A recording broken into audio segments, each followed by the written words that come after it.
14절까지 한 절씩 교독합니다. 예수께서 제자를 삼고 세례를 베푸시는 것이 요한보다 많다 하는 말을 바리새인들이 들은 줄을 주께서 아신지라.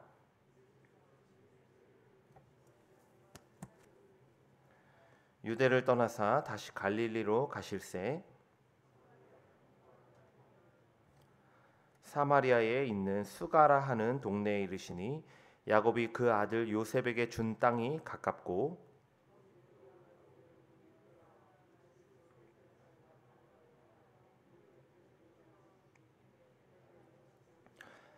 사마리아 여자 한 사람이 물을 기르러 왔음에 예수께서 물을 좀 달라 하시니 사마리아 여자가 이르되 당신은 유대인으로서 어찌하여 사마리아 여자인 나에게 물을 달라 하나이까 하니 이는 유대인이 사마리아인과 상종하지 아니함이로라.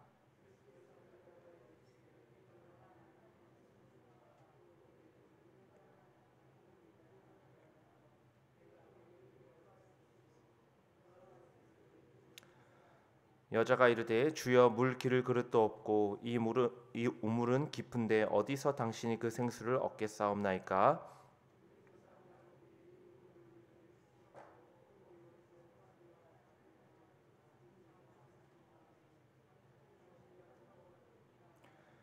예수께서 대답하여 이르시되 이 물을 마시는 자마다 다시 목마르려니와 내가 주는 물을 마시는 자는 영원히 목마르지 아니하리니 내가 주는 물은 그 속에서 영생하도록 솟아나는 샘물이 되리라.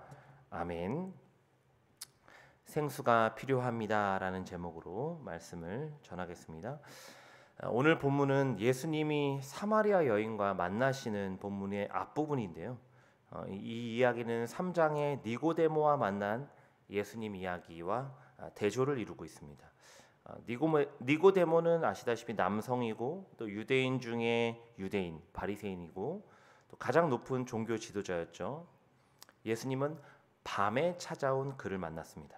반면에 사마리아 여인은 여성이고 사마리아인 중에서도 남편이 5명이었던 죄인이었고 또 가장 천대받는 불행한 여인이었습니다.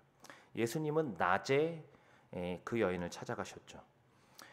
요한 사도는 이 대조되는 두 이야기를 통해서 남성과 여성, 또 유대인과 사마리아인, 율법을 잘 지키는 자와 죄를 지은 자, 부한 자와 가난한 자, 높고 존경받는 자와 낮고 천대받은 자, 이 모두에게 예수님이 필요함을 말씀하고 있습니다.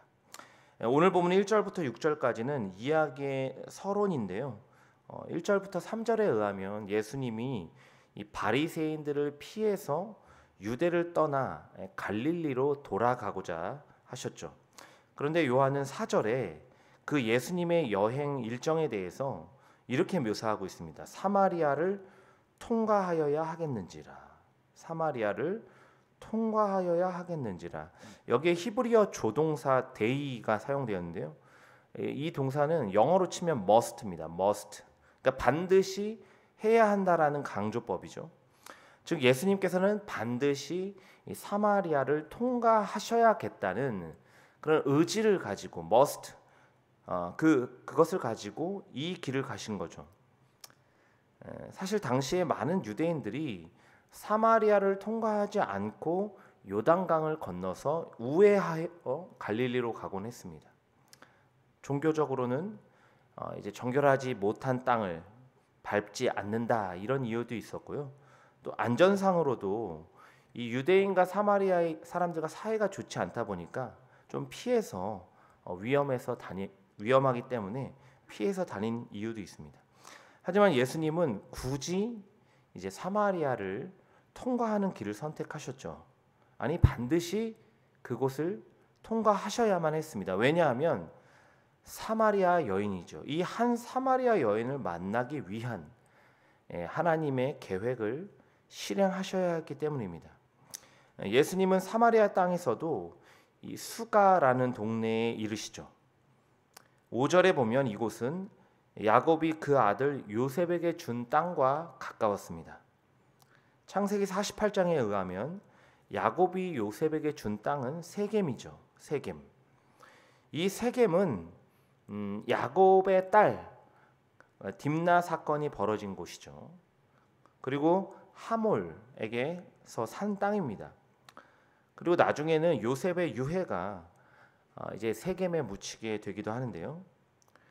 6절에 의하면 야곱의 우물이 있는 곳이다, 그렇게 부연 설명하고 있습니다. 즉 수가성은 세겜 근처에 위치한 동네로서 그리심산과 에발산이 위치한 곳이죠. 요한은 예수님과 수가성 여인의 만남이 결코 우연이 아님을 강조하고 있습니다.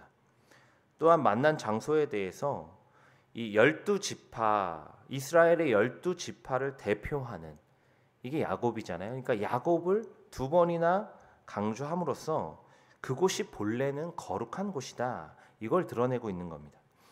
이처럼 예수님은 수가성에 낮고 천대받는 한 여인을 찾아가셨는데요. 그리고 주님과 여인이 만난 그곳은 비록 당시에는 사마리아 땅, 그 기능을, 거룩한 기능을 상실했지만 본래는 하나님이 거룩하게 구별된 땅임을 말씀하고 있습니다. 오늘 우리도 예수님의 찾아오심과 하나님의 계획에 대해 묵상해야 하는데요. 내가 예수님을 먼저 찾아간 것이 아니죠. 주님이 나를 먼저 찾아오셨고 우리를 만나주셨습니다. 그 만남은 내가 계획한 것도 또 내 의지로 이루어진 것도 아니죠. 오직 하나님의 계획과 강력한 의지로 인해서 오늘 우리가 주님을 만날 수 있었습니다. 예수님은 니고데모와 같은 사람도 만나 주시지만 수가성 여인과도 같은 사람도 만나시죠. 더욱 은혜가 되는 것은 이 땅에서 가장 낮고 천대받는 여인, 심지어 스스로도 자신을 용서하고 용납하지 못하는 그녀에게 예수님이 직접 찾아가셨다는 사실입니다. 오늘 우리는 어떤 삶을 살아가고 있습니까? 이 땅에서 부유하고 성공하고 남들이 인정해주는 사람이라면 더욱 니고데모처럼 예수님을 찾아가야 하죠. 그러나 비록 세상에서 낮고 천대받고 죄 많은 사람일지라도 그런 나를 주님은 불쌍히 여기시고 찾아오셔서 치유하시고 회복시키시는 분이심을 믿으시길 바랍니다. 예수님이 말씀하시죠. 마가복음 2장 17절인데요. 건강한 자에게는 의사가 쓸데없고 병든 자에게라야 쓸데있느니라. 나는 의인을 부르러 온 것이 아니요 죄인을 부르러 왔노라 하시니라. 죄인이었던 나를 찾아오신 예수님의 은혜를 기억하시길 바랍니다. 수가성 여인처럼 오늘 우리가 여전히 죄 가운데 있을 수 있죠. 내 마음과 삶이 죄로 인해서 본래의 거룩한 곳, 이 하나님의 성전으로서의 기능을 제대로 하지 못하고 있을 수도 있습니다. 하지만 그럼에도 불구하고 다시금 오셔서 우리를 고치시고 회복시키실 주님을 의지하시길 바랍니다. 그 주님을 다시 만날 때 그곳이 거룩한 땅, 성전으로 회복될 줄 믿습니다. 오늘 이 아침에 주님을 만나 메마른 우리 마음에 단비가 내리고 묵은 땅이 기경되는 역사가 일어나는 저와 여러분이 되길 간절히 소망합니다. 6절 끝부분과 7절에 보면 사마리아 여인에 대한 약간의 힌트를 얻을 수 있는데요. 때가 6시쯤 되었더라. 사마리아 여자 한 사람이 물을 기르러 왔음에. 유대인의 시간 계산법은 좀 독특하죠. 해가 뜨는 시간이 0시입니다. 그러니까 6시 정도가 대략 0시가 되는 거죠. 그러니까 6시 그러면은 12시가 되는 겁니다. 우리가 이제 계산하는 거는. 그러니까 정오는 햇빛이 가장 뜨거운 시간이라 여인들이 물을 기르러 나오지 않습니다. 또한 여인들은 보통 물을 기르러 갈 때 혼자 다니지 않고 같이 다니죠. 하지만 이 사마리아 여인은 아무도 물 기르러 오지 않는 땡볕 시간에 혼자서 물을 기르러 왔습니다. 이는 그녀가 사람들과 어울리지 못하는 속사정이 있음을 암시하죠. 분명 그녀는 사람들의 눈을 피해서 혼자서 물을 뜨러 온 것이었을 것입니다. 그런 여인에게 예수님이 먼저 말을 건네십니다. 물을 좀 달라. 수가성 여인은 굉장히 의아하죠. 아무도 없는 시간대에 조용히 혼자서 물만 떠서 가려고 했습니다. 그런데 웬 모르는 사내가, 그것도 사마리아 사람 중에서도 여인과는 결코 상종하지 않는 유대인 랍비처럼 보이는 자가 자신에게 물을 달라고 하죠. 그래서 여인은 예수님에게 9절에 이렇게 대답하죠. 당신은 유대인으로서 어찌하여 사마리아 여인인 나에게 물을 달라 하나이까. 또한 여인은 예수님이 생수를 주겠다고 하시잖아요. 그런 예수님에게 12절에 이렇게 대답합니다. 우리 조상 야곱이 이 우물을 우리에게 주셨는데 당신이 야곱보다 더 크니까. 생전 처음 보는 사람이 의아한 행동을 하면서 말을 걸어오죠. 당연히 수가성 여인은 당황스러웠고 또 좀 불안했을 것입니다. 그녀는 예수님이 누구신지 알 수 없었죠. 그러나 그녀는 생수를 주겠다라는 예수님의 말씀을 듣고 마음에 변화가 일어납니다. 당신이라는 호칭이 주여로 바뀌죠. 그리고 이분이라면 정말 야곱보다 큰 이 메시아일 수도 있겠다는 기대를 가지게 되죠. 그녀는 15절에서 오늘 본문 읽진 않았지만 오늘 본문 바로 뒤에 나오는 15절에서 예수님이 주시는 생수를 달라고 요청합니다. 주여 그런 물을 내게 주사 목마르지도 않고 또 여기 물 기르러 오지도 않게 하옵소서. 요한 사도는 사마리아 여인의 삶과 고백을 통해서 삶에 지쳐 갈급한 심령으로 살아가는 한 여인이 예수님을 만나 기대와 소망을 품게 되는 이 과정을 잘 묘사해 주고 있습니다. 예수님은 여인에게 먼저 물을 달라고 말을 건네십니다. 하지만 정작 더욱 물이 필요한 건 예수님이 아니라 여인임을 아셨죠. 주님은 10절에 이렇게 말씀하십니다. 내가 만일 하나님의 선물과 또 내게 물 좀 달라 하는 이가 누구인 줄 알았더라면 내가 그에게 구하였을 것이요 그가 생수를 내게 주었으리라. 예수님이 주시는 하나님의 선물은 생수죠. 그런데 이 생수는 흐르는 물이라는 뜻인데요. 흐르는 물. 그러니까 우물물과 대조되는 물입니다. 우물물은 고여있기 때문에 수질도 떨어지고 퍼내고 보면 언젠가는 줄어들고 없어지기 마련이죠. 하지만 생수는 흐르는 물이기 때문에 늘 깨끗하고 신선하고 끊임없이 공급될 수 있죠. 예수님은 이 생수를 여인이 구한다면 주겠다라고 말씀하십니다. 그러면서 13절에 다시 한번 이런 말씀을 주시는데요. 우리 13절 다 같이 다시 한번 읽어보도록 하겠습니다. 예수께서 대답하여 이르시되 이 물을 마시는 자마다 다시 목마르려니와 내가 주는 물을 마시는 자는 영원히 목마르지 아니하리니 내가 주는 물은 그 속에서 영생하도록 솟아나는 샘물이 되리라. 아멘. 예수님은 내가 주는 물을 마시면 다시는 목마르지 않는다 말씀하시죠. 왜냐하면 이 물은 여인이 뜨러온 우물물과는 질적으로 완전히 다르기 때문입니다. 예수님이 공급하시는 물은 밖에서 속으로 들어오는 물이 아닙니다. 속에서 영원토록 솟아나는 샘물이죠. 요한복음 7장 37절부터 39절에 보면 예수님이 이렇게 말씀하시는데요. 누구든지 목마르거든 내게로 와서 마시라.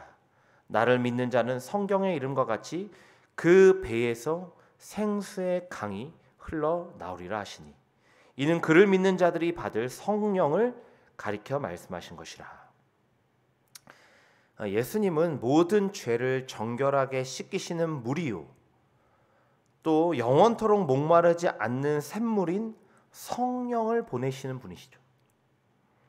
주님은 5명의 남편으로도 전혀 갈급함이 가시지 않던 이 사마리아 여인에게 진정한 신랑이 되어주십니다. 그리고 그녀에게 하나님의 선물, 곧 생수, 성령을 주시겠다 약속하십니다. 오늘 우리도 마찬가지인데요. 수가성 여인처럼 오늘 우리는 늘 무언가에 갈급함을 느끼며 살아갑니다. 어떤 분들은 물질적인 필요에 목마름을, 또 어떤 분들은 성공의 목마름을, 또 어떤 분들은 따뜻한 대인 관계의 목마름을 느낍니다. 물론 이런 필요들이 채워질 때 일시적으로는 갈급함을 잊게 될지 모릅니다. 하지만 시간이 조금만 지나면 우리에게 다른 목마름이 또 생겨나는 거죠.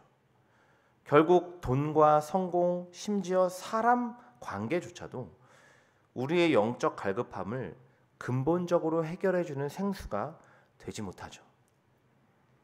문제는 이런 것들이 우리 인생의 목표가 될 때 우리의 삶은 늘 목마르고 항상 결핍이 존재하게 된다는 사실이죠.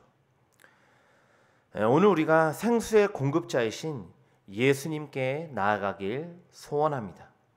주님이 주시는 생수는 바로 성령이시죠. 성령님은 오늘 우리 영혼을 망가뜨리는 모든 정욕을 끊게 하시고 우리 인생의 참 목적, 곧 하나님의 영광을 위해 살아가게 하십니다. 성령의 생수로 충만하시길 바랍니다. 생수의 근원자이신 예수 그리스도 앞에 이 아침에 나아가시길 바랍니다. 바로 그때 오늘 우리의 모든 갈급함과 영적 기갈이 해결될 줄 믿습니다. 일시적인 해갈과 기쁨이 아니라 영원한 행복과 만족을 누리며 살아가게 될 줄 믿습니다. 오늘 하루도 주님이 주시는 이 말씀 붙잡고 성령 충만하여 우리의 배에서 생수의 강, 곧 성령께서 주시는 은혜와 평강이 흘러 넘치는 저와 여러분이 되길 주님의 이름으로 간절히 축원합니다. 기도하겠습니다.